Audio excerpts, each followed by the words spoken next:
მოგესალმებით მეგობრებო, მორიგი მოდელი ჩვენგან ვიდეო განხილვა აი ამ მოდელზე, რომელიც იყო სხვა ძირზე და მოხმარებლის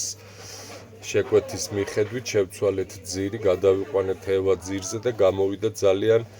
უცხო, ძალიან კარგი და თქვენ წარმოიდგინეთ ამ მასიური ქუსლის და ძირის მიუხედავად არის უმსუბუქესი მერწმუნეთ, არის ძალიან მსუბუქი მოდელი, არის ნატურალური ტყავი და მუქი მწვანე, რომელიც არის ტრენდული ამ სეზონზე წელს და მწვანე ზამშე, უფრო ღია ფერში გაკეთდა ეს მოდელი, დამზადდა ჩვენი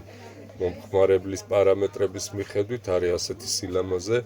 მიდის ეს მოდელი საზღვარგარეთ და გაახარებს ჩვენ მომხმარებელს უზომოდ დარწმუნებული ვარ. თქვენ შეგიძლიათ იყოთ აქტიურები, აქტიურეთ ჩვენ გვერდებზე, გვადევნოთ თვალი და შევუკვეთეთ ასეთი სილამაზეები ჩვენგან ნებისმიერ ფერში და შეიკერება თქვენი პარამეტრების მიხედვით. ბედნიერად.